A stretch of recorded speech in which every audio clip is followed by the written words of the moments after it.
has revealed to you during this power manifestation, please pen down.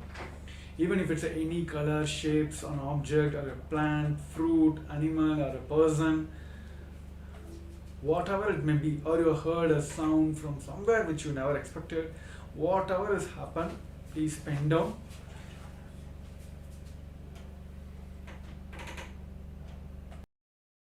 Please do use Zoom chats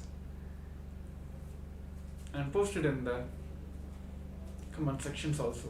Now all the viewers who are watching us live on all the social media platforms, please use the inbuilt comment section also to share what you have seen during this power manifestations. With new due time, let us also verify our answers now. So here, the image of orange, the fruit orange, is projected for all of you.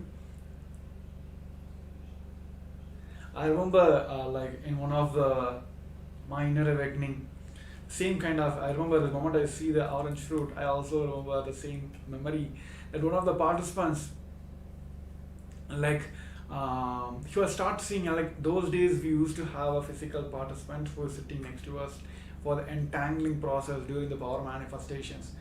The opposite in person, he was just holding in one fruit orange, and he's just asking the participants to, who is blindfolded, asking them to see and share what and all you are seeing. So he thought, okay, he just showing the letters, and he started describing one letter. Started describing about, oh, it is there is a R, there is a, there is a N, G. Like he started spelling out the term, the word, letters in the orange. And the participants, like the who are sitting opposite to him, showing this fruit orange, they're saying, no, it is not. Then finally, like the moment, like, finally the participant who was sitting opposite to him, when he understood that, oh, exactly, he have told about the words in the orange, then he opened out and see there is an orange letter.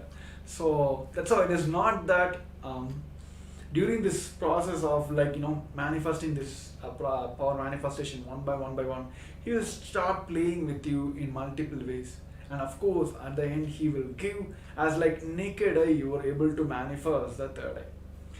So yes, please do share how you are able to manifest this power, whether you have seen a fruit orange itself, or you remembered any orange fruit juices, or a color, or even a letter from the word orange. Whatever you have seen, please do share. And if you're able to manifest this power, please take a moment to enjoy and share it with the world. So let's enrich more and more world to experience the powers of Paramashiva. So yes, so with this, we'll be moving on to the next segment. So today, yes, we are speaking about our past, futures, everything, and how we can complete about our past, how we can manifest the future, how we want. So there are one more thing here, where Sanatana Hindu Dharma alone gives this beautiful science, where Supreme Pontiff of Hinduism has revived this science, is rewriting the past. I think everyone can imagine this three things. One is the past, present, and the future. So we always like the thought process, everything. We never live on our presence. We always judge ourselves, everything towards the future. We are looking forward to future. But the future is mostly influenced by the past. Because, okay, let's see a practical example. Tomorrow you want to run a 100-meter race in maybe like 50 seconds or 1 minute. How you will imagine, how you will even predict your future, think about your future. You will feel like, oh, I can run in 130 seconds, or let me push myself to run in 120 minutes. Because in the past, you have covered the 100-meter race in 130 seconds. But of course, you can see the world record. It might be 40 seconds or 50 seconds or even 30 seconds. You will not go into that plane because you always think about your future. You never live in the past. You think about the future, but that future is mostly influenced by your past. So here in this segment, we're going to decode the science where Bhagavan himself has given us, rewriting your past so that you can manifest the future how you want. So this is a science Bhagavan himself has made it available for all of us to experience and manifest in our life. So now in this segment we're going to experience the same, and before that we're going to have a short video clip where Supreme Pontiff of Hinduism himself is giving us the signs to all of us. So now I request all the participants to come to the space of listening. Now we'll be having a short video and continue. We're going to have experience this through the nice exercise. So yes.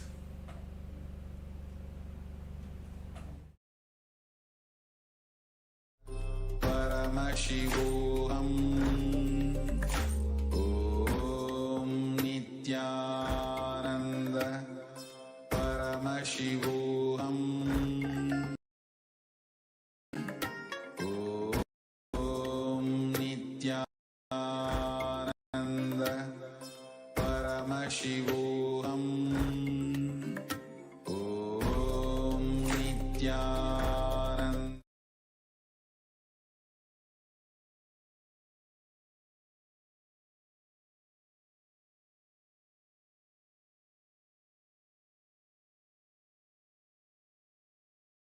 Listen.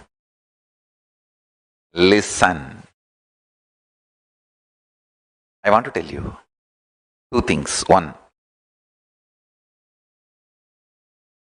the scientific values. I was studying what makes something as a science, the definition of science, what makes something as philosophy, what makes something as mythology, what makes something as history.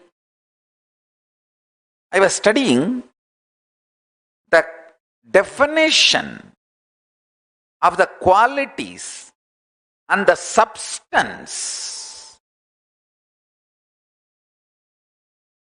What is the substance and what is the quality declares something as a science, something as mythology, something as history, something as philosophy.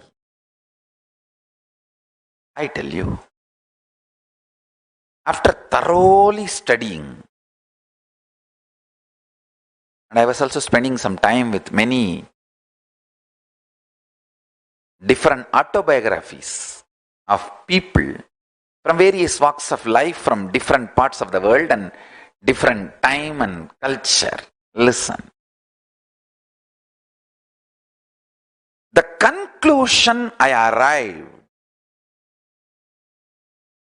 Vedas and Agamas have highest qualities and values of science. Understand? The revelations and declarations of Vedas and Agamas, whether in the field of health, in the field of cosmology,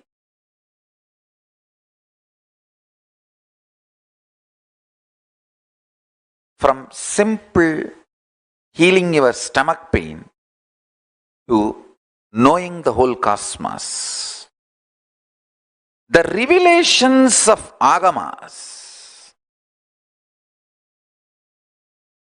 have higher quality and scientific values than anything declared as science in the world. Just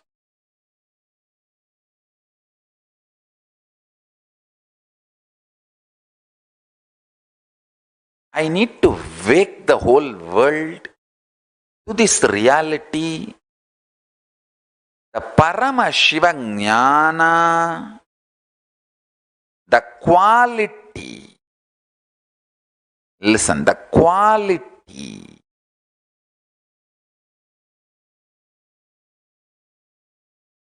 the values declared as the definition for defining something as a science. One example, that objectivity, ability to reproduce, reproducibility. There are multiple qualities of science. If you conduct an experiment, if you conduct a trial, if you observe, it should match all these scales. Only then you can call something as science. Those basic values, substance which makes science a science. If you see the declarations and revelations of the Vedic agamic truths, what is revealed in Vedagamic truths is more scientific than anything called science on the planet Earth. My life's mission is to make humanity wake up to that reality.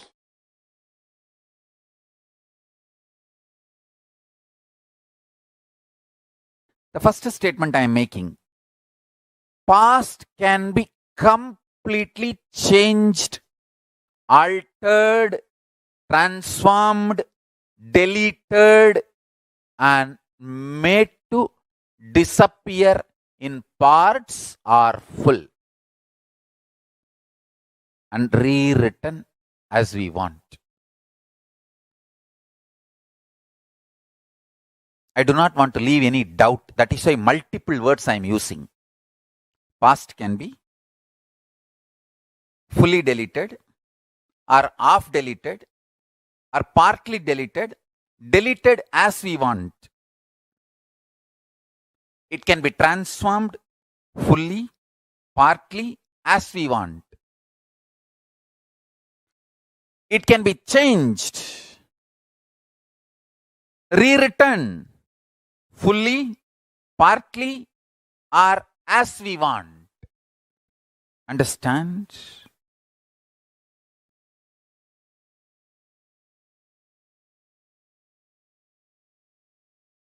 I am not talking about future. I am talking about past. Let me repeat. If you think you missed it, I am repeating. The past which you think is over, gone, that can be changed, transformed, rewritten, deleted, fully, partly, or as we want, part by part, the parts which we want. Understand?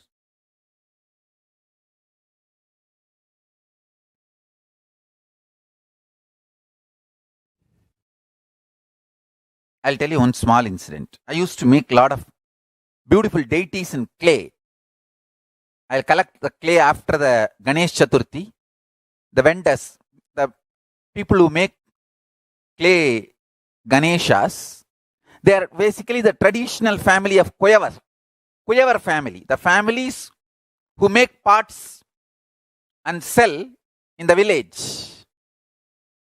That families, they make Ganesha during the Ganesh Chaturthi. They bring clay from their lake nearby their house and bring it to the main center of the small town. I don't want to say town. Those days it was not town. It was a small town. They bring the clay and make Ganesha and sell, and the remaining clay they just leave it and go. And the local shop owners, they feel that remaining clay is a big headache to remove. I'll go and collect all of it and start making deities out of it. So I used to make a lot of deities and keep for Navaratri and make Navaratri Utsavam. My neighbor, all my neighbors were part of larger family. So my neighbor, one of my grandmother, either they are part of the blood relatives or distant relatives or literally like a friends and same family. And neighbor,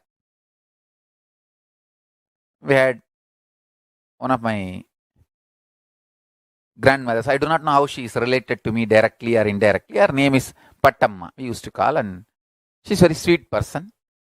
Her husband, one of the grandfathers, how directly or indirectly is related, I don't remember.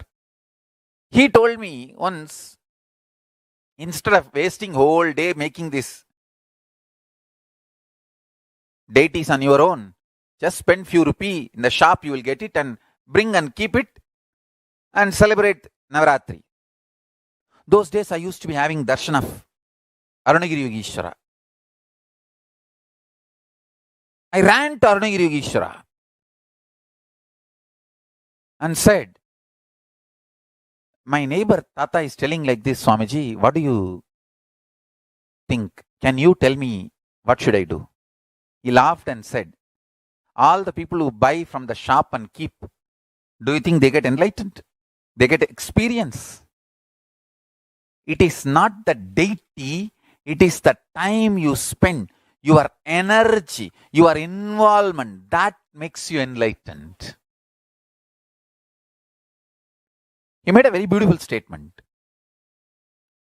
எல்லாத்தையும் பணத்துக்கு சமமாக்குனா இப்ப மொத்தமா பணத்தை பேங்க்ல வச்சுட்டு நம்மளா செத்து போயிடலாமா? வாழறதாம்பா வாழ்க்கை, எல்லாம் பணத்துக்கு சமம் இல்லை. He told beautifully, living is life, not everything is equivalent to money. If everything is equivalent to money, we can put all the money in the bank and then die. Is that life? Understand? The click I had with Arunagiri Yogeshwara, with this teaching, he was telling, our involvement makes life. Our living makes the life. Then I realized why Parivrajaka. I used to think, those days, Paramacharya, we used to hear regularly, Paramacharya is walking from one place to another place. After 15 days, we will hear that he has moved to a nearby village. I used to think, why 15 days we have to waste by walk, going by walk? We can hire a bicycle. Those days, the bicycles used to be hired. In the villages, they will give the bicycle for hiring. 1 hour, 60 paise. For 1 hour, the hiring charge is 60 paise. If you take 2 hours, 1 rupee. 20 paise discount. The bicycle, they will give for lending. Lending bicycle used to be the tradition those days. I used to think, even then I never used to think that let us have a car and all that. We can just hire a bicycle for Acharya and he can bicycle and go to the next village within 1 day. Why 15 days wasting? I used to think. Now I understand. Understand now with 10 vehicles, 2 ambulance, kitchen caravan, restroom caravan, 10 vehicle, I am making people walk.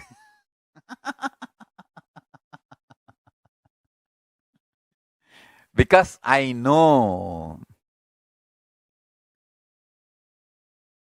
Listen, I am making this statement very consciously.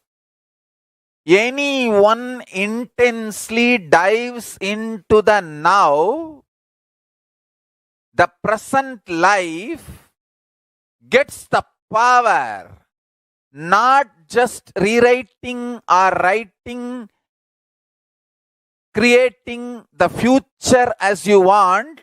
You get the power even to rewrite, delete or transform the way you want with your past also.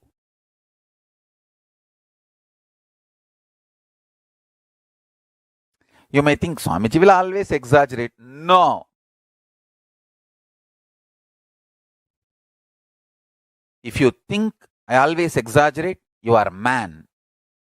You are human being. If you think he will tell the truth only, even though it looks like exaggeration, you are my disciple. If you think I always exaggerate, you are just ordinary human being. If you know, yes, it may look exaggeration, but he is always right.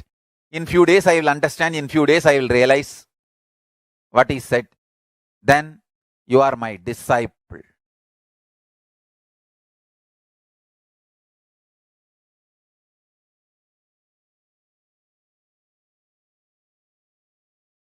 If somebody slaps you, the pain of the slapping disappears in few minutes. But the suffering that he slapped, the psychological effect, who slapped, why slapped, and all the repercussions, that continues to haunt you. Understand? That is why I am saying the matter is different and mind which perceives the matter is different. All suffering is from mind, not from matter. Matter maximum can cause only pain, not suffering. Suffering is from mind. The buddhi, decision maker,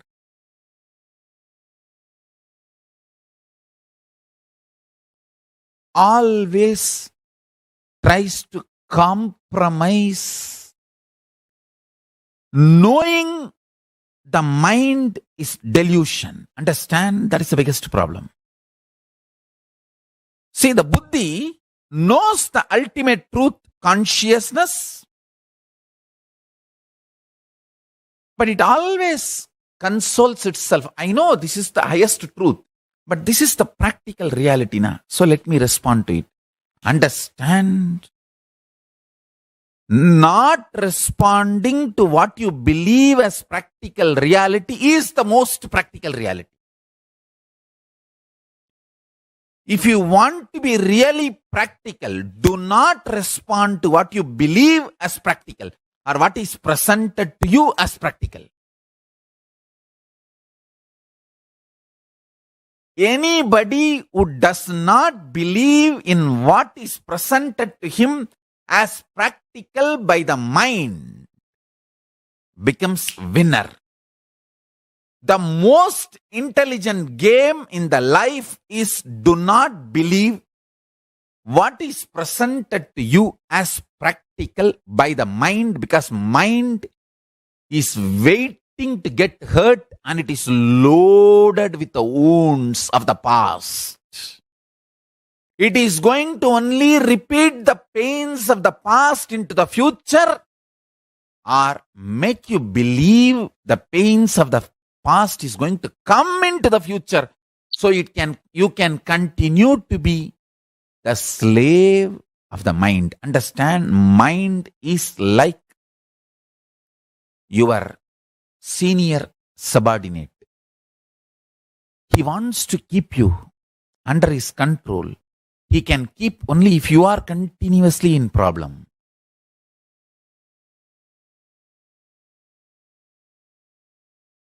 So please listen. Even listening will awaken your Kundalini Shakti and you will become enlightened. Kala is the dimension of the universe. In this dimension of existence, matter becomes energy. Energy becomes matter. Matter and antimatter nullifies each other and again becomes energy. All this happens just by will, without any effort. In this space of Kala, universes, multiverses, big bangs, black holes, planets, suns, moons, stars appear, exist for zillions of years, yugas, and dissolve simultaneously, spontaneously, without time gap chronologically. In now, now, now. Please zoom out and meditate on this. Understand? When you zoom out and meditate on now, when I am talking about now, I am not talking about Buddhist shunya now, that nothingness now. No. I am not against Buddhism. I am not disrespecting Buddhism. Please understand. But I am not talking the Buddhist nothingness now. No. I am talking Hindu Purnatva now. In Hinduism, now, present moment is the moment, is the time where your consciousness meets Kala, where Kala enters your consciousness. So, in this now, universe's race exists for zillions of yugas and dissolve without time gap chronologically. It hurts our brain. How can it exist zillions of years? And the next statement Swamiji is saying, no time gap. I wanted to tell you, the idea of zillions of years, trillions of years, billions of years is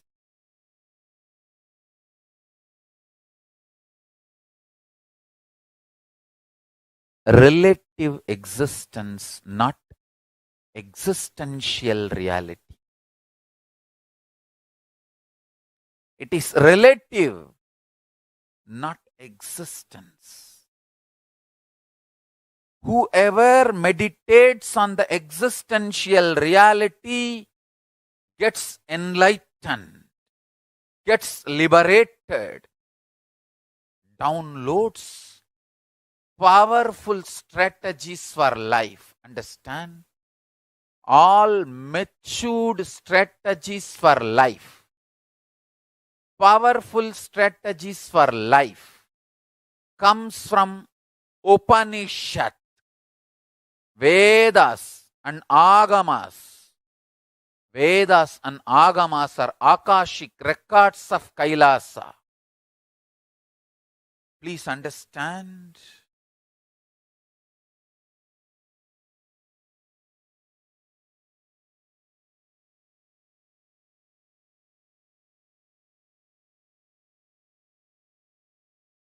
Paramashiva is revealing all these great truths to the world. Please listen and internalize. All these truths are independently powerful and capable to make your consciousness into superconsciousness. Your consciousness is the seed.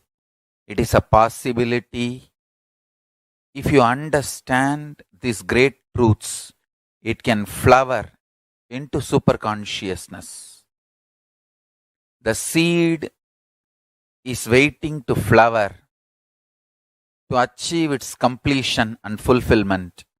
Listen and cognize these truths. You will achieve completion and fulfillment, ultimate enlightenment.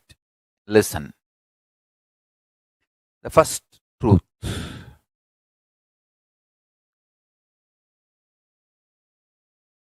Kala continuously meets your consciousness now. Now. So the mood of your body, your mind, your physiology, your psychology you keep now plays a very important role in your whole life. If you keep the now in incompletion or hopes, that will continue forever. If you keep the now in the completion and clarity, that will manifest forever. Kala does not meet your consciousness in the past or in the future. He meets your consciousness now, in the present. So, again and again, during your present moment, be in the space of completion. Learn to bring completion to yourself,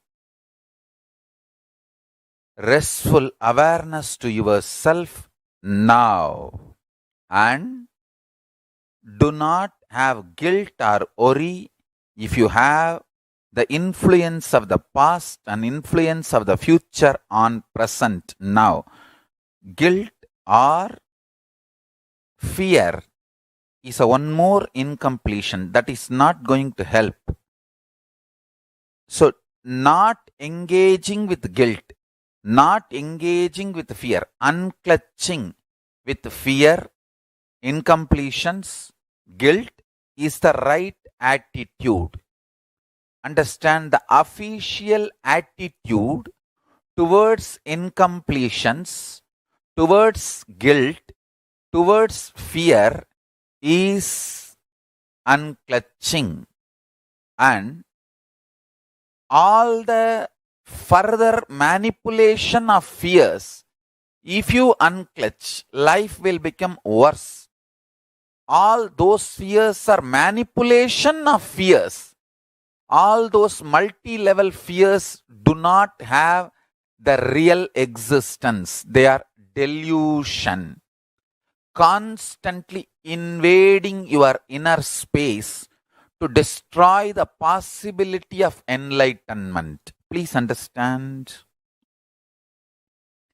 Anyone who comes to simple awareness stops behaving agitated, immature, rough, like multiple personality, all these layered fears, fear, guilt, powerlessness, incompletion are layered. Please understand, this is the Deva Rahasya. They all do not have influence over your present moment. This present moment, you meet the consciousness. Consciousness meets Kala directly. So, any practice you do in the present moment, for example, you declare completion. Immediately, even 2000 years of incompletion has no power over you. This is Deva Rahasya. Understand? This Deva Rahasya can empower the truth in you just like that. You can manifest Paramashivam now.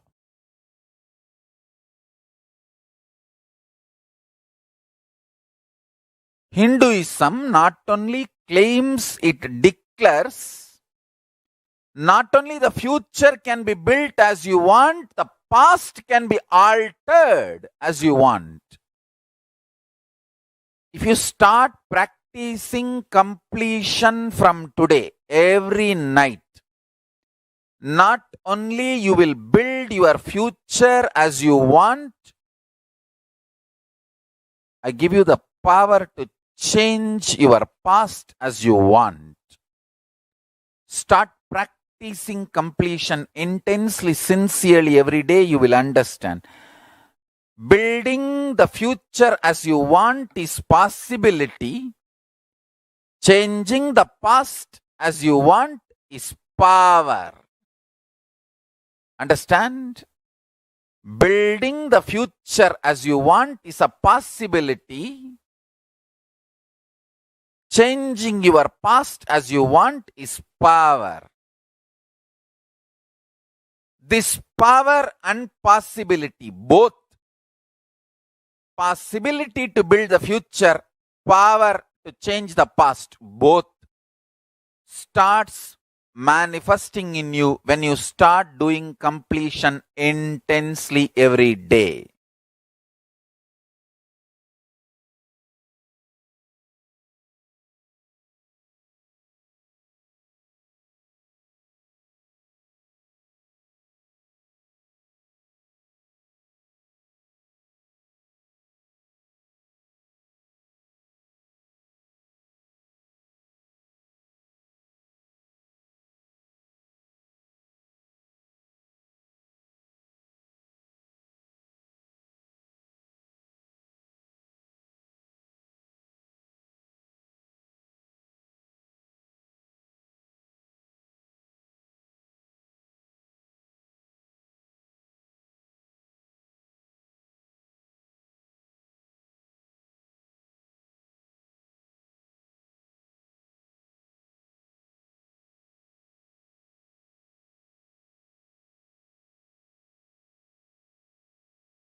Paramashivoham.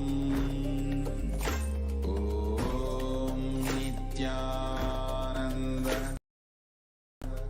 Paramashivoham. Om Nithyananda. Paramashivoham. Om Nithyananda. Paramashivoham. Om Nithyananda. Paramashivoham. Om Nithyananda. Paramashivoham. Om Nithyananda. Paramashivoham. Yes. So now we have heard from the Supreme Pontiff of Hinduism the very science about rewriting our past to manifest the future what we want. Here the cosmic principle, the truth, the main truth is our past can be altered, changed and completely, like you can come out of the entire past, the sense of all the past incompletion you had, all the discomfort moments you had in your life, which is still you carrying, you can come out of that. Just by altering the past, this science of altering the past can give you the tremendous completions which you hold on to for the past completion.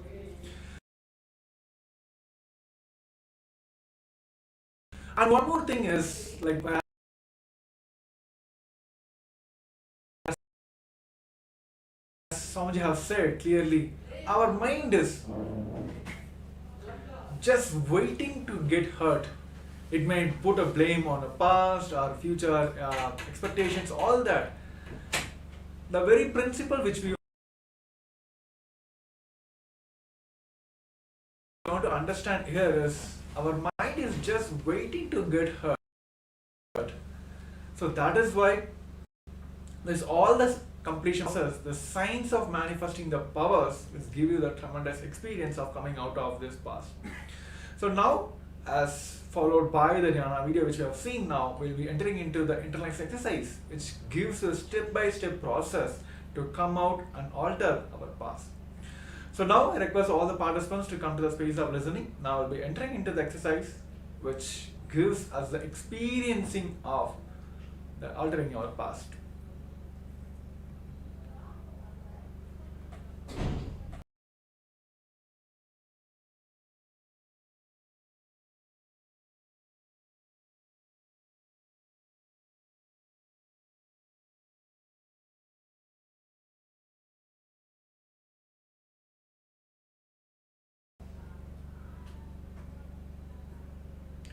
So now we'll be entering into the exercise which Bhagavan himself has given as a Deva Ragasya of rewriting your past to alter your future.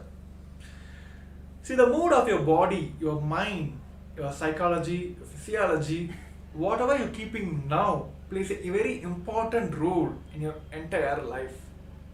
If you keep the now in incompletion or the hopes that you continue forever, if you're keeping your mind now, the body or psychology, everything in an incompletion space now, it will continue forever. But on the other side, if you keep oneness, completions, it manipulates, it multiplies into multiple ways where you can enjoy the space of oneness forever.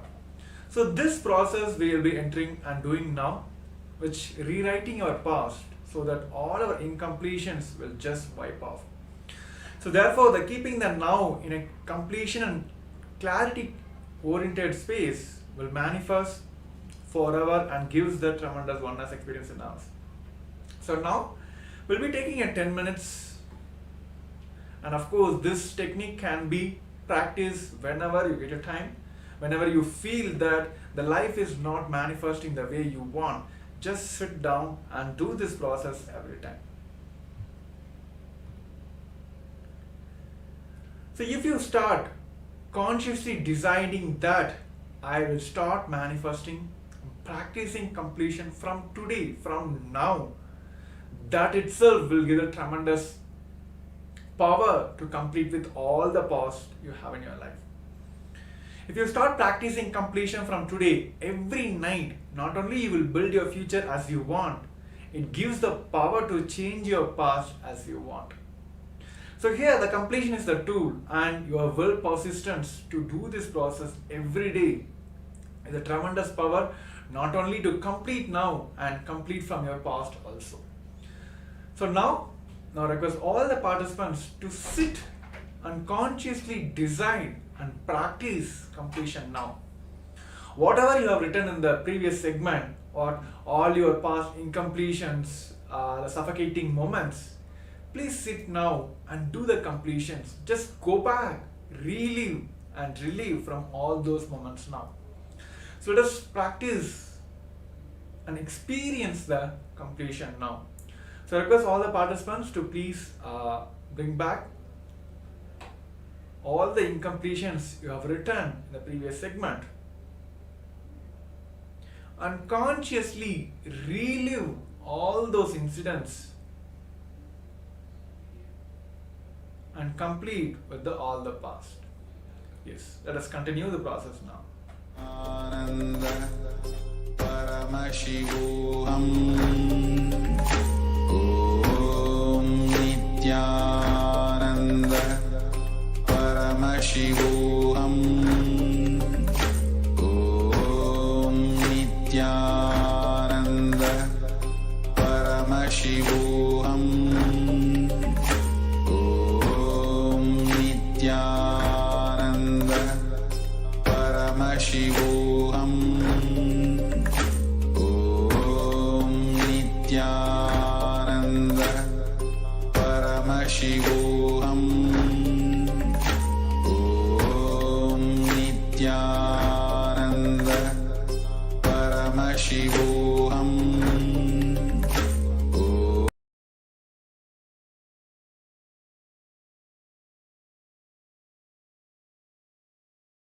Om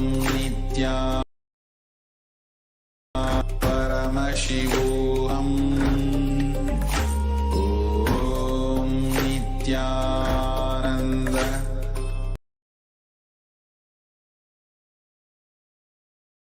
Paramashivoham Om Nithyananda Paramashivoham Om Nithyananda Paramashivoham Om Nithyananda Paramashivoham Om Nithyananda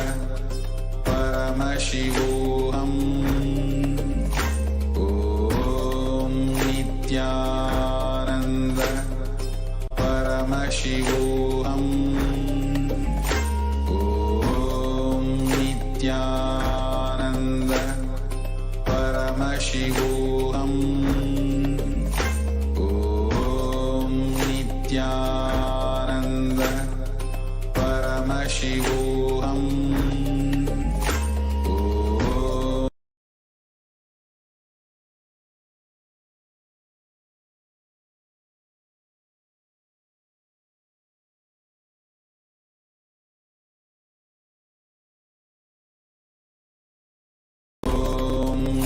Nithyananda Paramashivoham.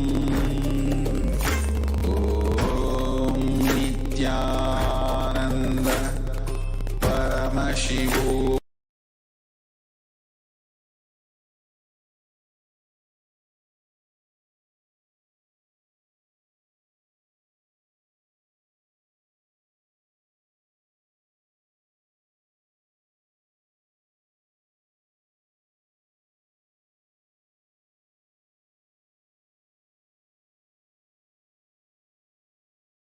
Paramashivoham.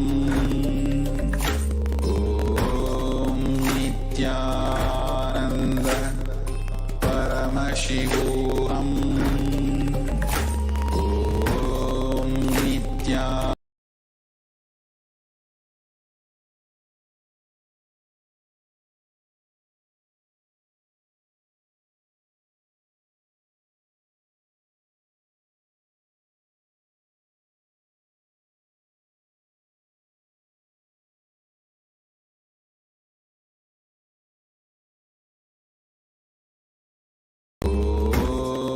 Nithyananda Paramashivoham.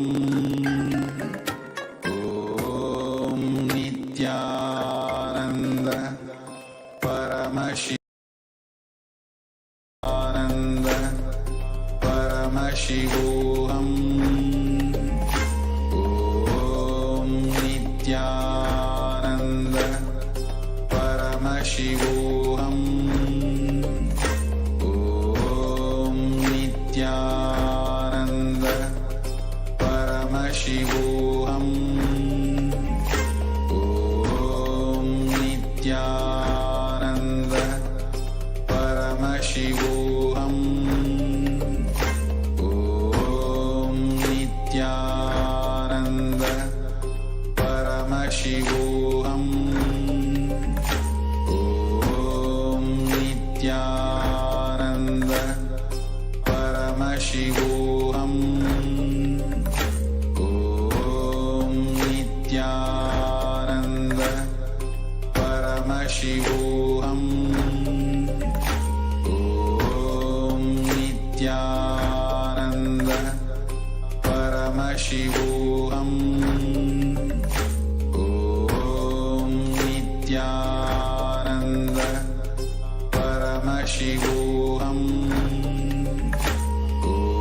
Om Nithyananda Paramashivoham. Om Nithyananda Paramashivoham. Om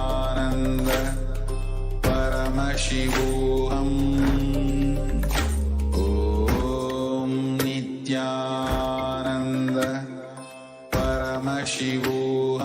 Paramashivoham. Om Nithyananda Paramashivoham. Om Nithyananda Paramashivoham.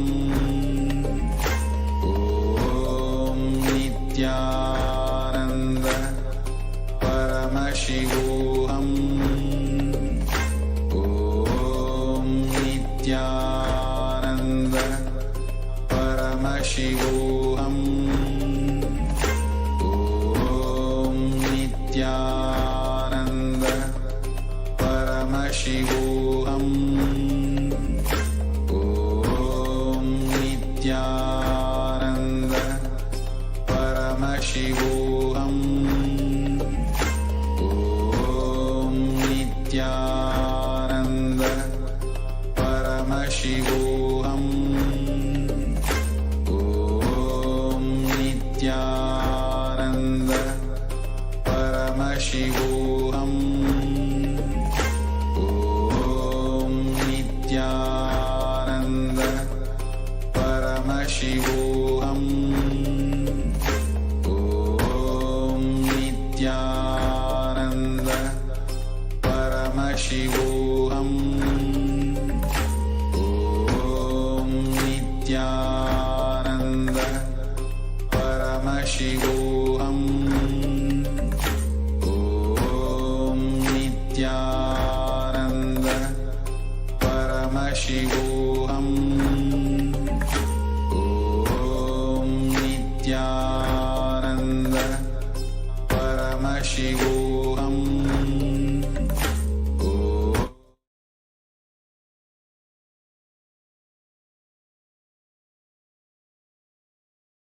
So let's have this Deva Ragasya that altering your path is possible and it can be altered with the power of completion. So always be in the space of perpetual completion, which even not only allow you to complete with the current moment, it also gives the power to alter and complete with the entire past. So with this powerful space, let us enter into the power manifestations, and today all of us will be focusing and manifesting the power of third eye. So now I also will be having an image for all of you, projecting on your screen. So let's get ready for the power manifestation. I request all the participants who are on the Zoom, multiple Zoom rooms across different time zones. Also, all the people who are watching us on live on YouTube, social media, Facebook, YouTube, and Twitter, all of you, I request all of you to please put your eye bands. Let us get ready for the power manifestation. Now we'll be entering into the power manifestation of manifesting the power of third. Yes, let's get ready.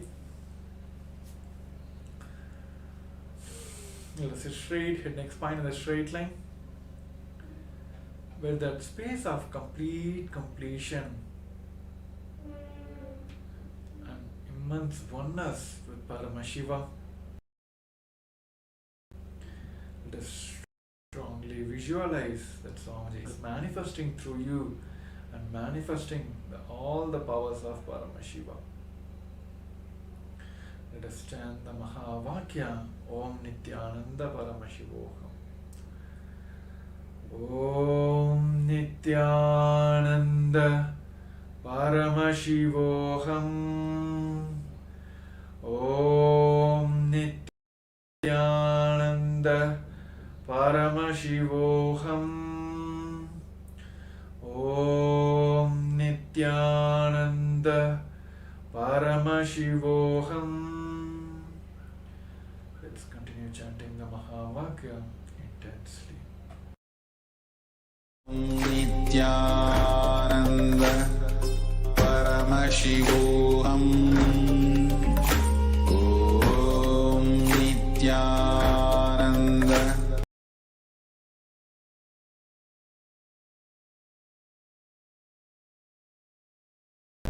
Paramashivoham. Om Nithyananda Paramashivoham. Om Nithyananda Paramashivoham. Om Nithyananda Paramashivoham. Om Nithyananda Paramashivoham. Om Nithyananda Paramashivoham. Om Nithyananda Paramashivoham.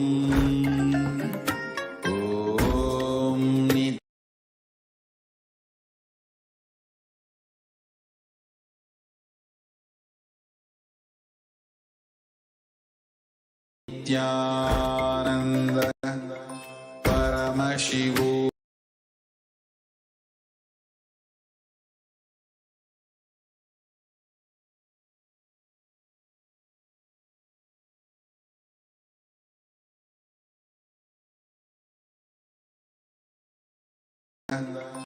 Paramashivoham.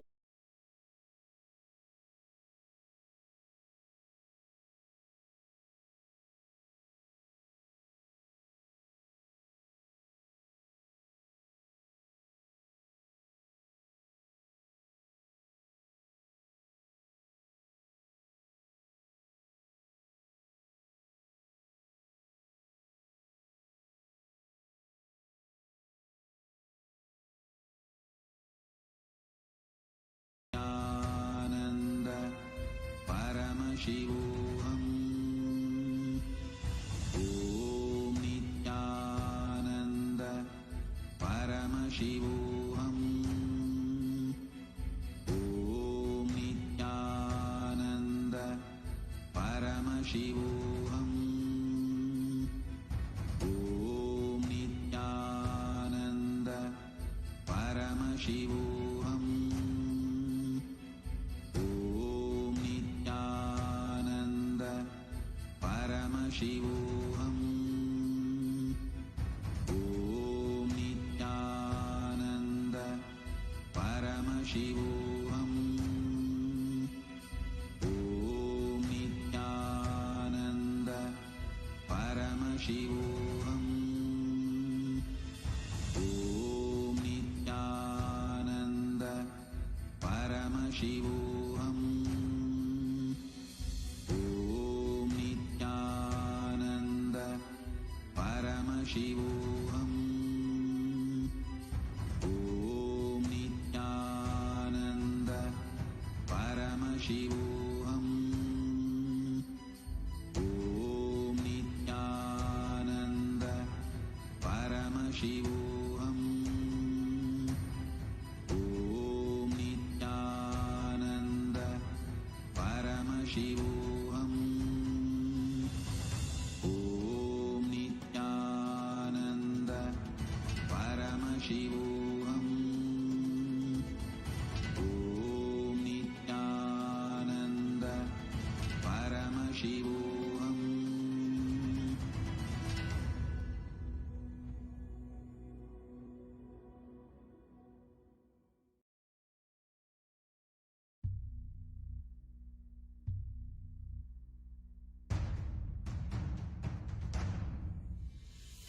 Sit as Paramashiva. Inhale and exhale deeply with 25 heads and 75 eyes and 50 hands. Visualize, meditate, connect with him. He is a living, alive being. Drop your form into his form and dissolve. Remember, you are a Sarupya Mukta, means your form is dissolved into his form. All my disciples, now I am initiating Salokya Mukti, Samipya Mukti, Sarupya Mukti, Sayujya Mukti. Om Nithyananda Paramashivoham. Om Nithyananda Paramashivoham. Om Nithyananda Paramashivoham. Om Nithyananda Paramashivoham. Om Nithyananda Paramashivoham. Om Nithyananda Paramashivoham. Om Nithyananda Paramashivoham. Om Nithyananda Paramashivoham. Om Nithyananda Paramashivoham. Om Nithyananda Paramashivoham.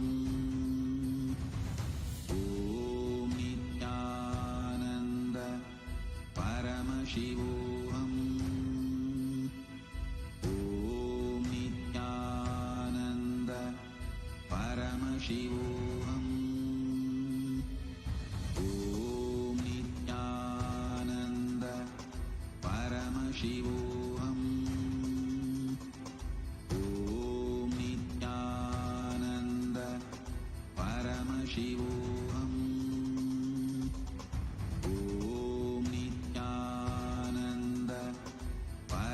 Paramashivoham. Om Nithyananda Paramashivoham. Om Nithyananda Paramashivoham. Om Nithyananda Paramashivoham. Om Nithyananda Paramashivoham. Om Nithyananda Paramashivoham. Om Nithyananda Paramashivoham. Om Nithyananda Paramashivoham. Om Nithyananda Paramashivoham. Om Nithyananda Paramashivoham.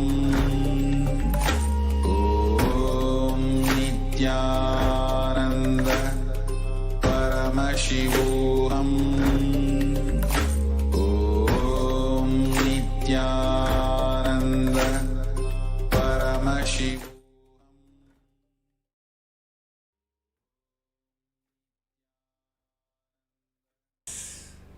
Now, all of you can relax. You can slowly open your eyes. Yes. So, before verifying your answers, I request all the participants to take a moment to share what you have seen during this power manifestation, what Paramashiva have revealed, what Swamiji have revealed to you during this power manifestation segments.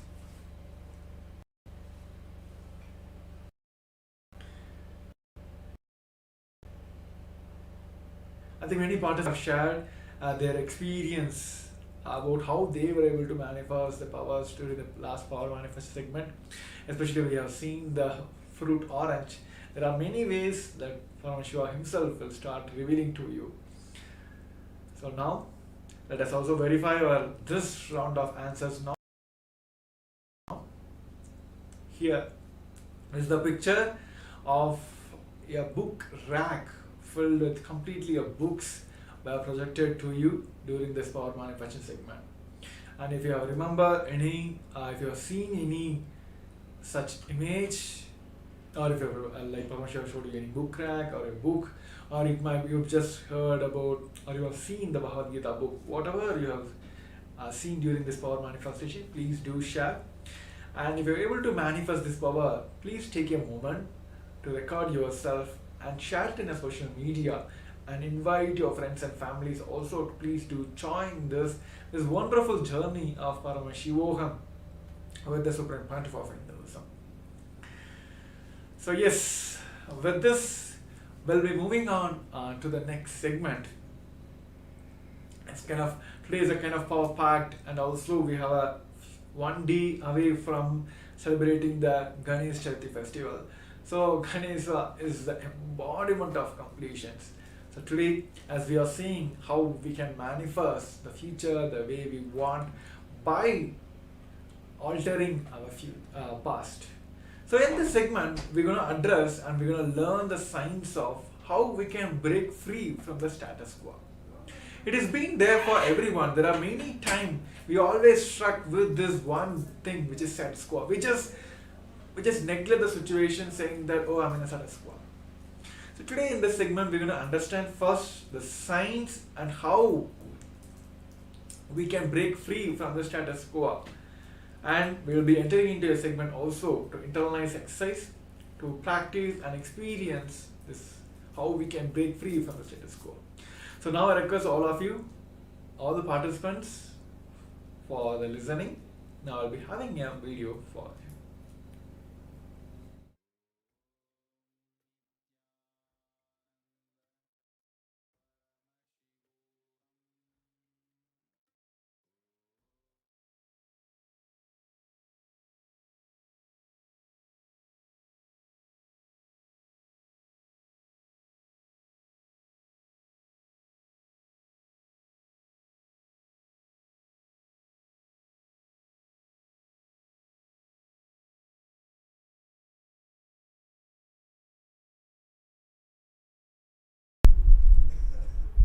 the whole modern day education system is just to keep you in continuous confusion in the name of imaginary fear-based plans.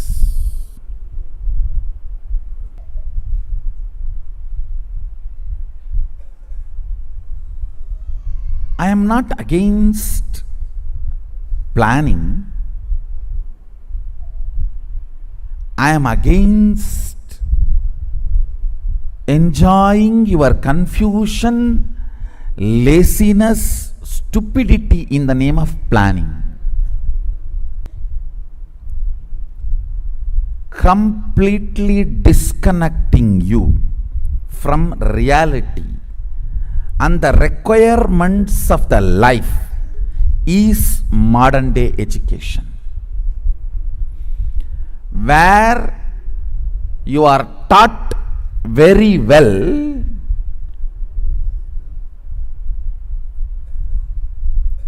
to do the psychodrama. Hey, I may not contribute, but if I am not there, I will collapse. If you know to play that game, you can raise the ladder of the corporate ladder. Because the education system is basically to cheat others. So naturally the fellows who are evolving through that system will be cheating the owners. It is like you cheat me, I cheat you. The whole thing is vengeance based.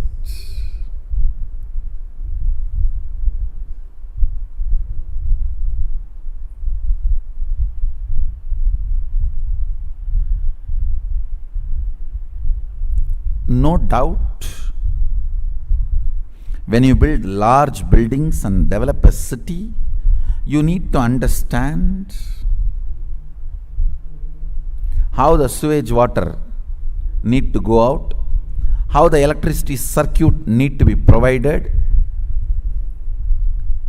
how the drinking water supply need to happen, how the people who are using the city will come in and go out.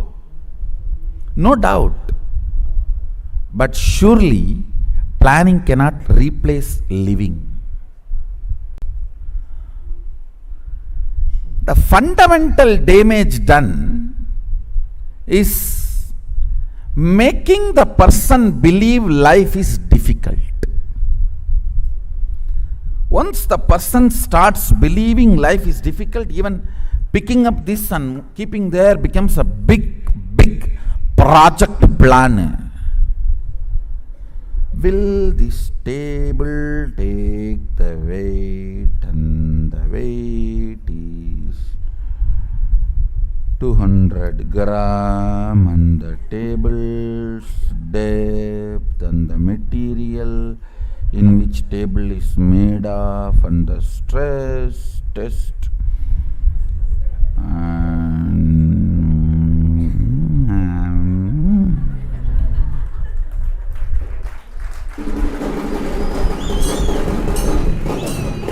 by then the logic to come to a decision conclusion is forgotten.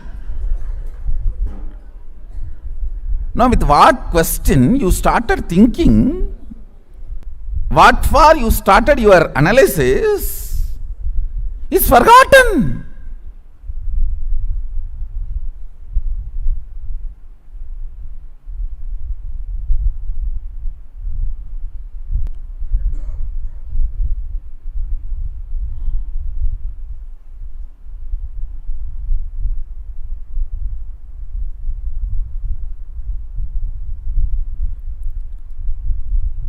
This corporate project planning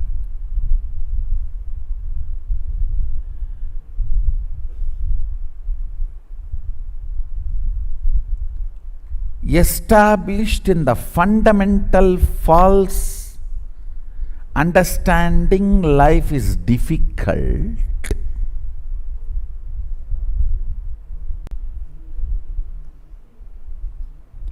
Anything, I tell you, if you know to pick up the simple thought current, you can just go on breaking this stagnant attitude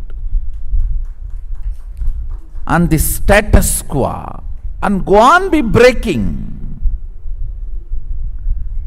And I have seen people are afraid of breaking many things. Oh, then we will be just progressing. That is what? What else is life then? And not just expanding this city, expanding this universe is our life.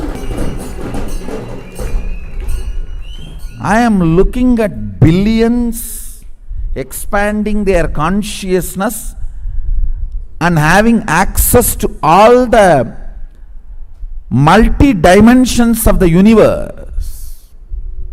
In every step of the life, in every move of the life, expanding is education. Not entertaining confusion to justify your existence. Not only feeling stuck, making that as a legitimate system is modern education. If somebody can verbalize beautifully and make a PowerPoint presentation about getting stuck, it is called corporate strategy planning meeting. End of the day, a few cup of coffee and burger, pizza, Coke bottles have disappeared. That's all, nothing else. Move, move, move. Break the status quo. That is life. If you are studying about status quo, that is education. Nobody wants a report about status quo. Everyone wants only to break the status quo. Break the status quo. I am not interested in a report about the status quo.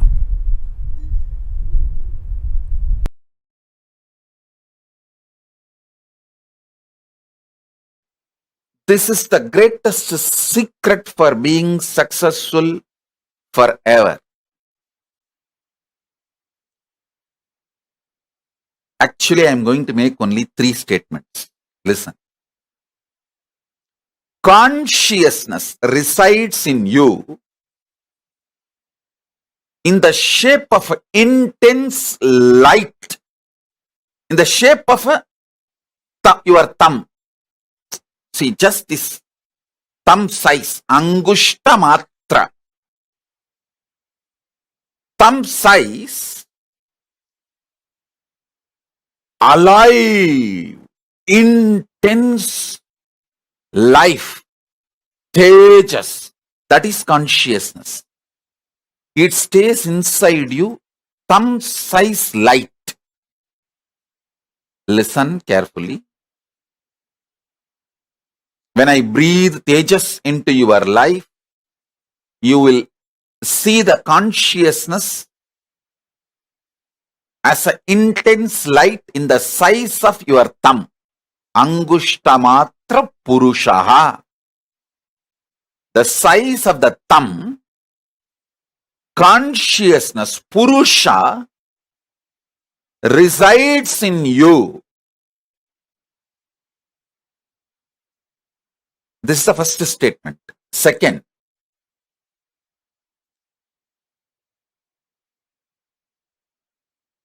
that Purusha is connected to all the minor chakras of your body.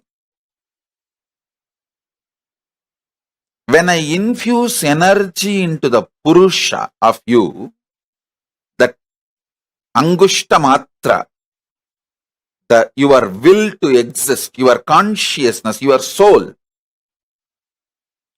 it spreads to all the minor chakras and into your life. Listen. Listen to this. When that energy manifests into your minor chakras and from your minor chakras into your whole life, everything you want will go on be happening. And your consciousness, your free will to do right or wrong is your power, that size of the thumb, angushta matra purusha in you, size of the thumb as a pure tejas, life, energy. Consciousness, your soul is staying inside you, which controls all the minor chakras.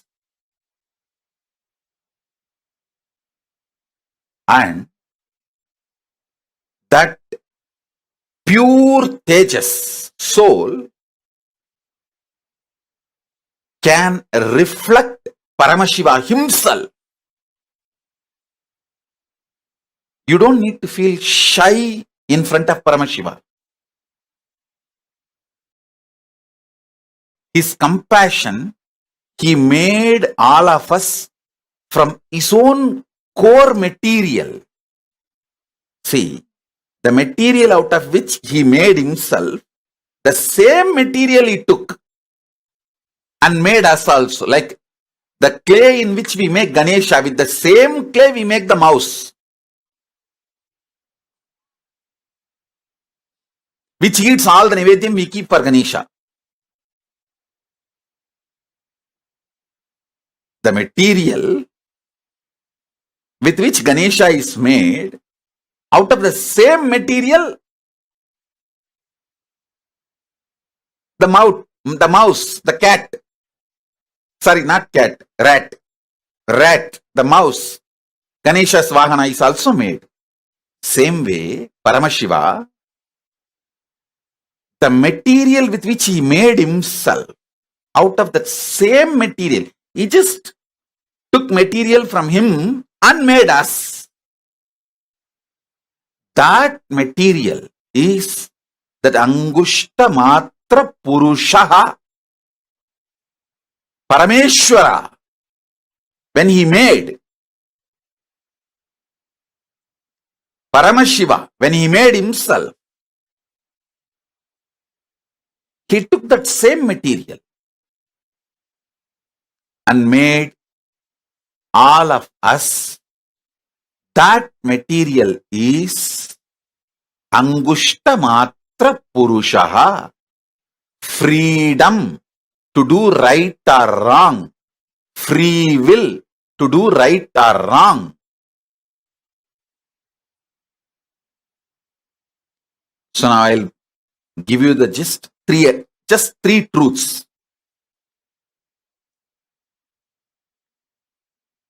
Your consciousness, free will to do good or bad, right or wrong, that is residing in you as Angushta Matra Purushaha, the thumb size conscious soul in you.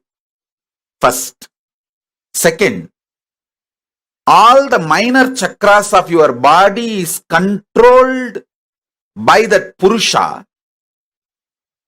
So when energy comes from KAILASA and enters into that Purusha, from Purusha that energy goes to all minor chakras and oozes out to your life. That's the second. Third, your consciousness is the passport and visa for you to go to KAILASA, KAILASA. Even rishis and devatas don't have that. They have to come to human plane and take this body, only then they can go. This is the airport. They may be living anywhere, but they have to come to airport to get into the flight. Even if he is the head of the nation. So that's the first thing. Second, Paramashiva made us from the same material out of which he made himself. It is like he manifested himself and just took some part of his own himself and made each one of us. Tuck, tuck, tuck, tuck, tuck, tuck, tuck. And that part which he himself took it out of himself, that part is what is Angushta Matra Purushaha. Thumb size consciousness. So now,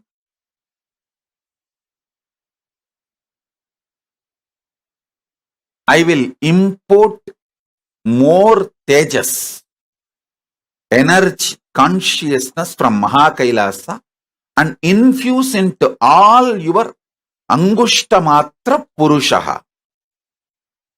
So, it radiates into your minor chakras and from minor chakras oozes out into your life. Swamiji, where in the body Angushta Matra Purusha resides, that actually differs from person to person.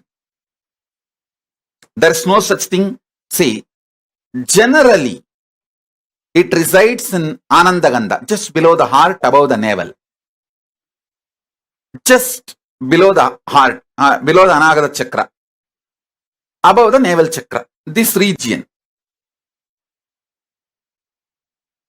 Generally, but it is not mandatory. You have to experience Angushta Matra Purusha only there.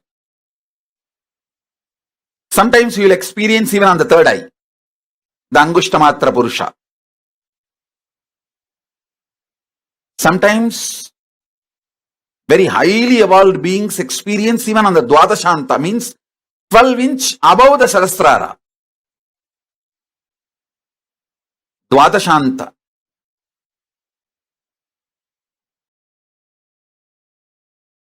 Each kshetra in Hindu tradition is considered as one chakra. For example, Tiruvannamalai is considered as a Manipuraka chakra, navel center. And Chidambaram is considered as heart chakra, Anagata chakra, heart center. Madurai is considered as Dwadashanta Stala. That is why in my name, our national anthem, Kailas national anthem, you will see Kailasonnata Dwadasanta Shyamala Pita. Kaila, among the Kailasa's manifestation, the highest Unnata Dvatashanta. Madurai is considered as Dvatasanta Stala, Kshetra. Angushta Matra Purusha can be experienced in any place. Is Angushta Matra Purusha, same as Atma Rama. Yes, you can call it as Atmanada, Atma Rama, Atmeshwara, and all those words means the same. Angushta Matra Purusha. In Upanishad, we use one more word, Pratyagatma Chaitanya. Even that word is Angushta Matra Purusha. Atma Rama can be used to say Angushta Matra Purusha. Atma Linga, even that word is used as an equivalent to Angushta Matra Purusha. Upanishad uses at least 20 different words to explain the Angushta Matra Purusha in the same meaning. So Atma Rama is one of the word. The Ramayatis, Ramayat Sampradayis, they call the same Angushta Matra Purusha as Atma Rama.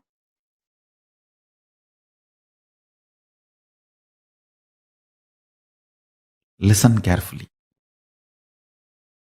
The cognition's inner software which operates your system, which generates your desire patterns, your joy patterns, your pleasure patterns, your greed patterns, your fear patterns, your anxiety patterns, your depression patterns, your frustration patterns, your good idea of your bad, your right, wrong, all which you generate, which is generated inside your system continuously. That source software should operate with more and more by the qualities of consciousness, Paramashiva, not by the qualities and ideas of body, but by the qualities and ideas of Paramashiva, superconsciousness, consciousness, the state, space, powers and being of Paramashiva. Beautifully Krishna says, the consciousness can neither be killed nor be burned or be made wet. The great qualities of consciousness should be your cognition about you. Consciously decide to program, meditate, contemplate, declare to yourself, you are consciousness, Paramashiva, even with you. Behave yourself as Paramashiva. Even with you, behave yourself as Paramashiva. That is the highest integrity to Paramashiva. Understand? If you think you have something other than Paramashiva, you abuse Paramashiva. How can anything other than Paramashiva exist? Then you are more powerful than Paramashiva. He is the only Purusha. No other Purusha exists other than Paramashiva. So even with yourself, behave as Paramashiva is integrity to Paramashiva. This is the best way you will prepare yourself for Paramashivoham experience.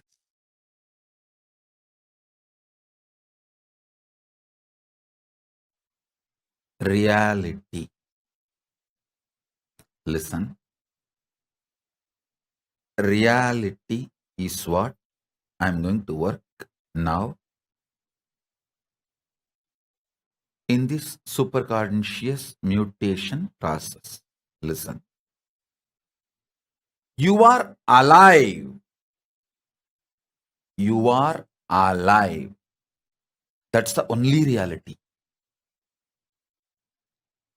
You have some amount of money. You have certain property. All this is imagination approved by society and law of the land, but not reality. How many of you are realizing it? Raise your hand. You are alive is only reality. You have some amount of money. Is your imagination accepted by your bank? You have certain properties. Is an imagination accepted by your country? You have wife or husband. Is your imagination accepted by your spouse? The day your spouse decides he or she does not accept your imagination of having a spouse, over. Bye.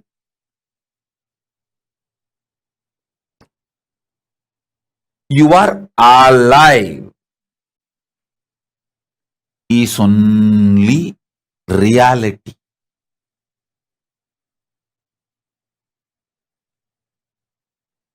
You are alive is the only reality. Everything else is an imagination accepted by certain people at certain level in certain zone. How many of you are understanding?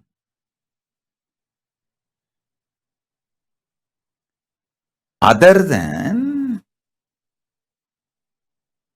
you being alive, everything else is imagination. How many of you realizing this truth? Other than you are alive. That's the only reality. Listen, even if you think you have a 6 feet body, you have a beautiful body, or you have an ugly body, all this is also imagination inserted into you by certain people, accepted by certain people, and kept alive by certain people. Your shape, size can change anytime, and it is constantly changing. Sometimes more than 3 pounds a day you change. Up, down, 3 pounds a day you change. Listen. More the reality is infused by Paramashiva, his superconsciousness, more powers you manifest. Delusions disappear. Life becomes powerful, real, energetic.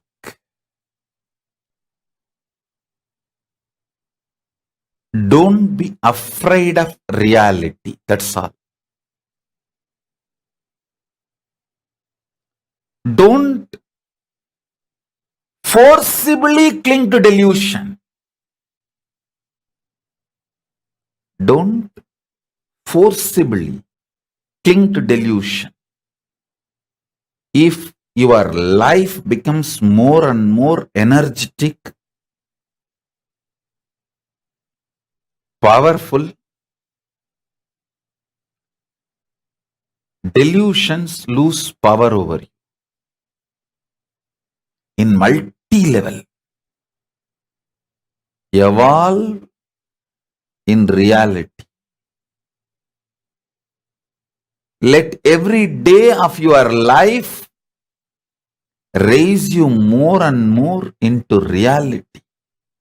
Ravana is not wrong when he shows his power. He was wrong when he was trying to possess Kailasa, control Kailasa. If Ravana has not played with Paramashiva, he would not have been destroyed. If he has not tried to do games with Kailasa and Paramashiva, he would not have been destroyed. Same way Bhasmasura. If he has not tried to go after Paramashiva, destroy Paramashiva, he would not have been destroyed. Same way Daksha. See, Bhasmasura lived 16,000 years. Only when he decided to stretch his hand on Paramashiva, he was destroyed. 16,000 years he ruled the world happily. Ravana lived 12,000 years. Go and see the Ramayana. 12,000 years. Only when he decided to disturb Kailasa, Nandi gave the curse. It is Nandi's curse Vanarasena came and destroyed Ravana. You don't need to drop your knowledge. Keep knowledge to play with the world. Keep integrity to play with Kailasa. Keep knowledge to play with the world. Be strategic. Same way Daksha. Daksha did thousands of yajnas. He lived quite a long time. He was a Prajapati, president of the humanity. I don't know how many of you understand the word Prajapati means. He was the head of the humanity, whole humanity. Only when he started directly attacking Paramashiva, he got destroyed.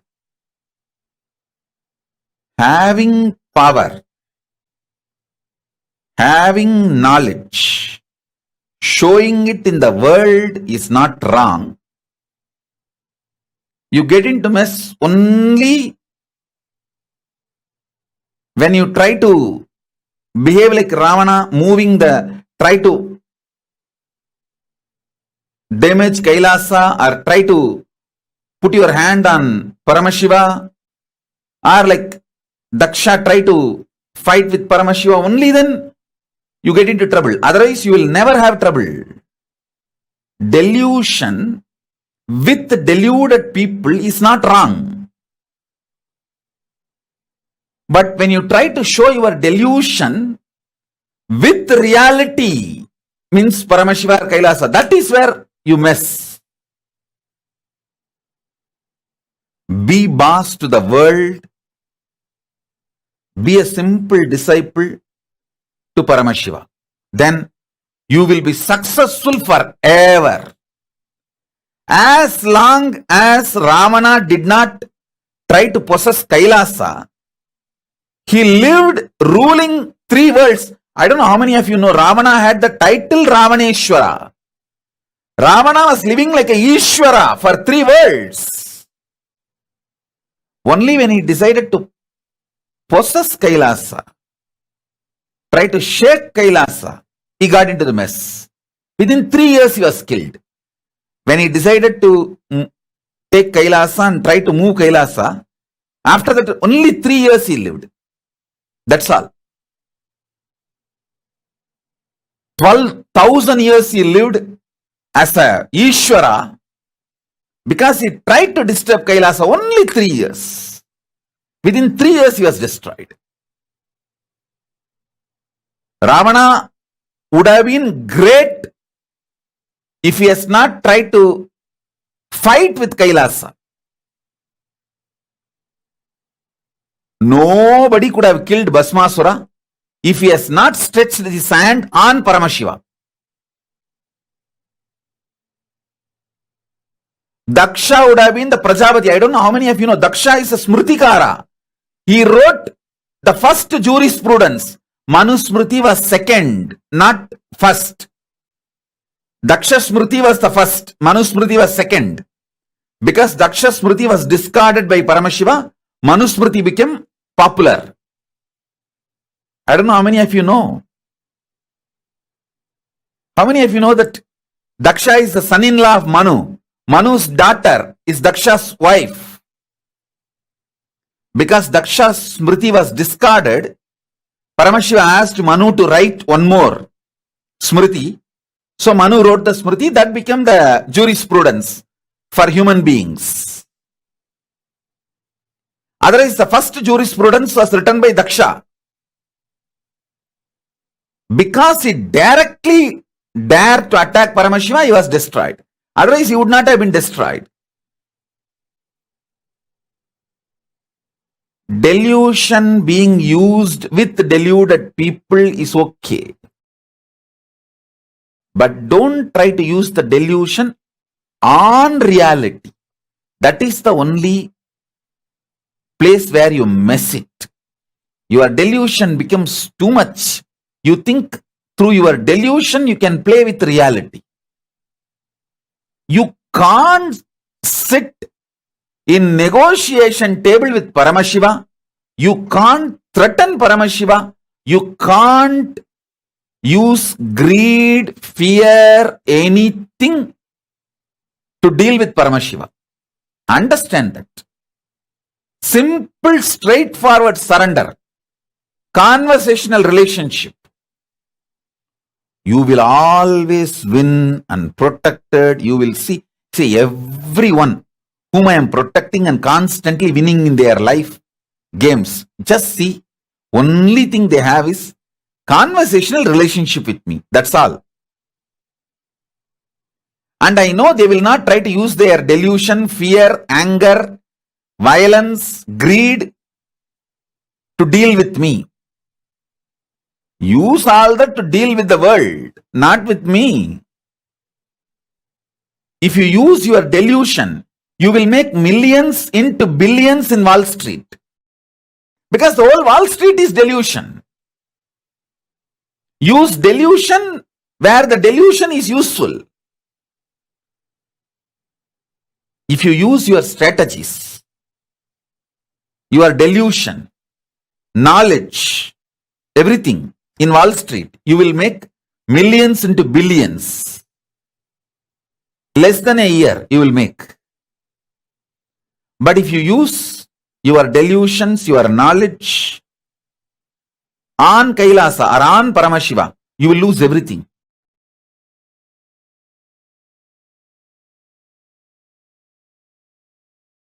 Om Nithyananda Paramashivoham. Om Nithyananda Paramashivoham. Om Nithyananda Paramashivoham. Om Nithyananda Paramashivoham. Om Nithyananda Paramashivoham. Om Nithyananda Paramashivoham. Om Nithyananda.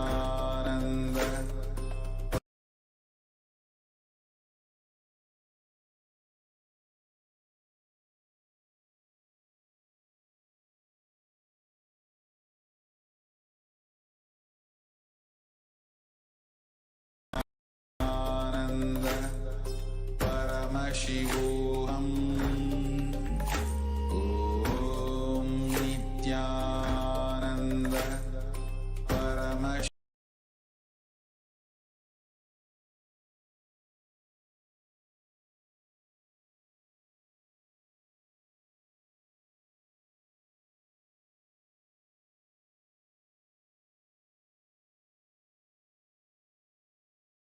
Truths. So here we can also hear from the Supreme Pontiff of Hinduism's life. The very example we all can cherish is directly from the Supreme Pontiff of Hinduism's life. So here you can see here the foundation for Kailasa started from the Adi Kailasa, where Supreme Pontiff of Hinduism have laid the first brick for the foundation of Adi Kailasa. It is not, maybe you can just see he is laying down the bricks, but there is too much deep we have to dive to understand how the very life of SPH can give us the breaking free status from the status quo. So here are the statements from the Supreme Pontiff of Hinduism. He said, I made 72 bricks with my very own hand and baked it with a few bushes. That's the first construction activity I started in the campus. I have decided, come on, let me start making bricks. Maybe in 2 months, I will make few hundred bricks. Then I will plan next for the constructions. So there's a direct word directly from the Supreme Pontiff of Hinduism. He never settled with that. So he went on for the further experience of the expansion. And also Bhavan has said that the construction activity of Adi Kailasa Bangalore, by you can see the pictures by he himself performing the ritualistic earth breaking ceremony and laying the first brick, which is handmade by the Supreme Pontiff of Hinduism. So now let us understand the greatest secret for being success forever. think everyone understands. The very famous quote also outside that success is not a, I would say, like it is not a destination, it's a journey. So how can we be like greatest successor throughout the life? So the three things we have to understand is consciousness resides in you. The consciousness spreads to all the mirror minor chakras and into your life. Everything you want to, like everything you want will go on happening. Your consciousness, you are free to do the right or wrong. So the very consciousness you have, which is residing inside you, which replicates in all the minor chakras inside you, and has the ability to decide whether to do right or not. So that is why the very principles, even the Paramashivoham, Swamiji always speak about the super consciousness. His teachings, everything resides around the consciousness, how we can experience this higher super consciousness. In the Shiva Sutras, Paramashiva says that his will is the energy of Shiva and it is called as Uma, the independent power of Sadashiva, and it is called as Kumari, the cosmic energy that plays. So just understand, if you think you have something other than Paramashiva, you abuse Paramashiva. How can anything other than Paramashiva exist? He is the only Purusha. No other Purusha exists other than Paramashiva.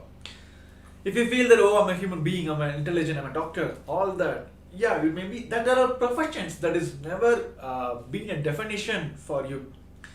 So other than you being alive, everything else is imagination. Everything else is an imagination accepted by certain people at a certain level in a certain zones.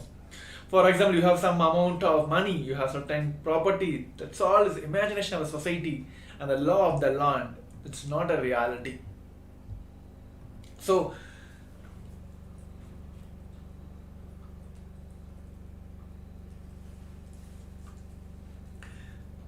the core principle we have to understand from here is, whether you're thinking about yourself as a doctor, engineer, all that, just understand it is your profession. Your very own, the core principle is you are Paramashiva. When you feel that you are something away from this, then it is abuse to Paramashiva, and also you are degrading your conscious experience. So what we have to understand today is, other than you being alive, everything is what is imagination. Whether the money you have, or the position you have, or the properties you have, of course, it's based on the law of the country, right? Okay, you have a certain laws, the country wherever you reside, the country put a law structure. This property, if he has this kind of documents, this property belongs to him, he can do whatever he wants. Tomorrow, if the law passes and it changes, means what it does. Like if they says like, oh, if these criteria are not matched, then this land belongs to the government. Surely, right? If there is no solar panel or any cosmic geometry is not there in that location, it belongs to the government, means of course it may change anytime. So it is all the imagination which society believes and the law of your land. So how to break free from this conscious, the status quo, is just understanding the very core principle that you are Paramashiva. So with this powerful cognitions, let us enter into the power manifestation segment. Now all of us will be entering into the one more segment of power manifestation, where all of us will be manifesting the power of third eye. So now I request all the participants to get your power manifestation kits, like eye bands, pen and paper. Let's put your eye bands.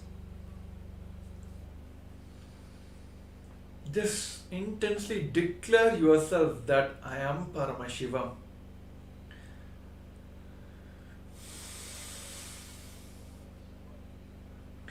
With that intense visualization that Paramashiva, Swamiji himself, is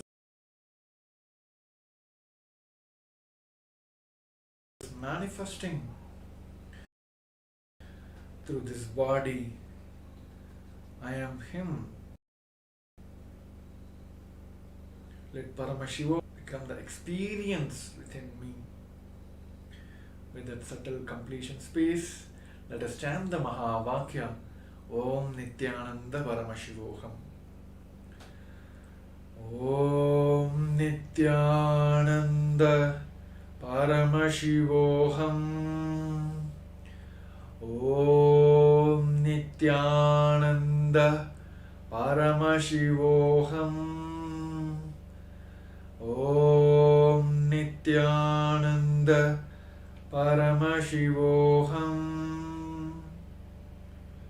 Let's continue chanting the Mahavakyam intensely.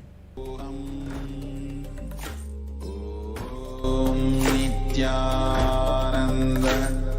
Paramashivoham. Om Nithyananda Paramashivoham. Om Nithyananda Paramashivoham. Om Nithyananda Paramashivoham. Om Nithyananda Paramashivoham. Om Nithyananda Paramashivoham. Om Nithyananda Paramashivoham. Om Nithyananda Paramashivoham. Om Nithyananda Paramashivoham. Om Nithyananda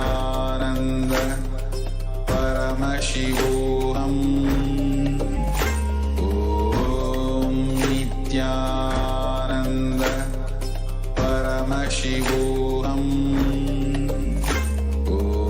Om Nithyananda Paramashivoham. Om Nithyananda Paramashivoham. Om Nithyananda Paramashivoham. Om Nithyananda Paramashivoham. Om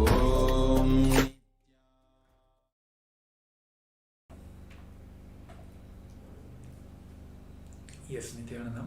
Before starting that, I think few participants have asked some of the questions. How can I experience? I still feel that I'm a human being. I think doesn't want to name them on the forum. I think one of the participants who are watching us live have asked, like, I still feel like I'm a born baby, and also as I experience, I feel like I'm still an engineer, not able to progress in I'm a higher conscious being. So let us boils down to one truth. It has always been a contradictory for us. When you feel that I am Paramashiva, you always have the so many thought process which comes into place. Oh, I have this, I have to do that, I have to do this. The same thing, people raise the same kind of questions. How I can be in an unclutched space? How can I be in the unclutched space? I have to remember my pay bills, everything I have to pay. It is not about you forgetting everything. You being in the space of like complete completion where none of these thoughts hold you for that. The same way here, let us design one thing.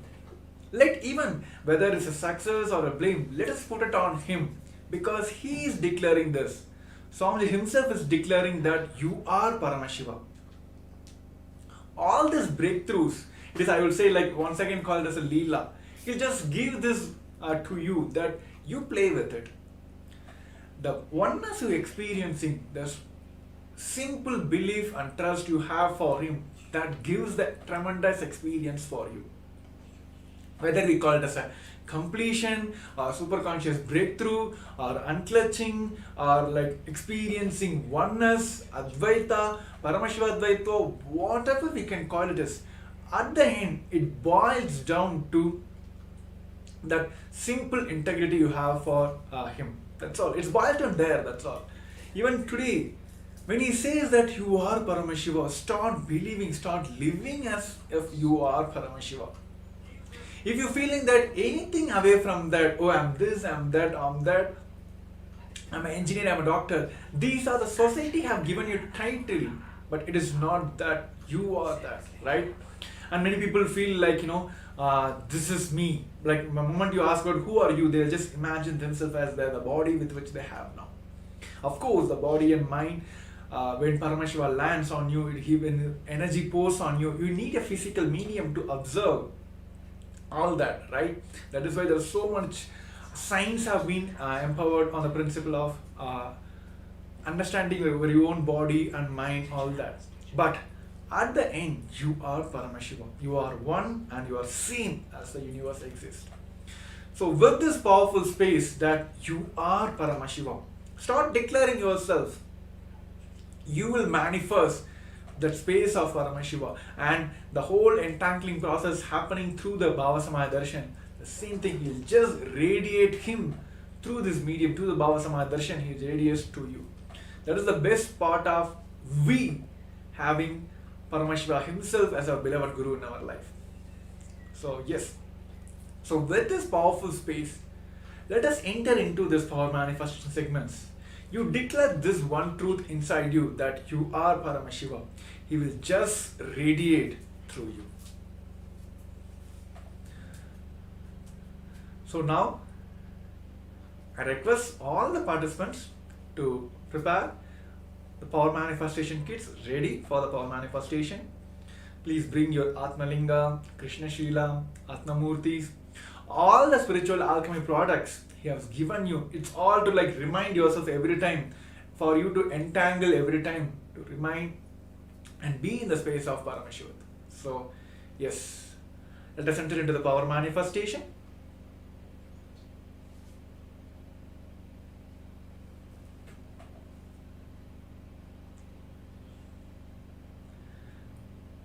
So request all the participants, put your eye bands.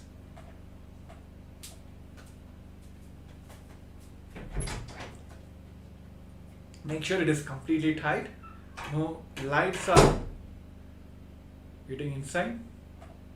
Just sit in a comfortable position.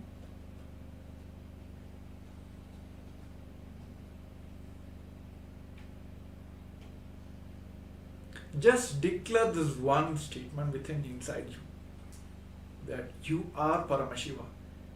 You are nothing less than Paramashiva. You are the same state, space. You can manifest all the powers of Paramashiva, which Swamiji himself has given as a gift to the entire humanity.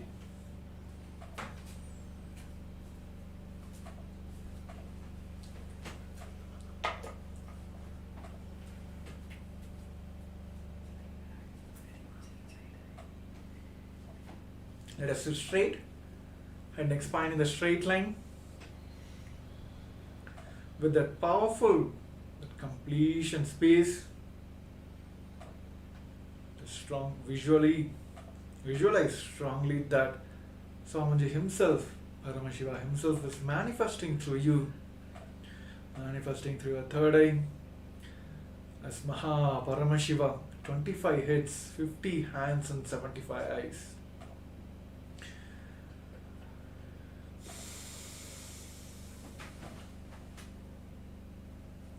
That complete oneness space, let us chant the Mahavakya, Om Nithyananda Paramashivoham. Om Nithyananda Paramashivoham. Om Nithyananda Paramashivoham. Om Nithyananda Paramashivoham. Om Nithyananda Paramashivoham. Let your whole body reverberate with the Mahavakya. Continue chanting the Mahavakya intensely.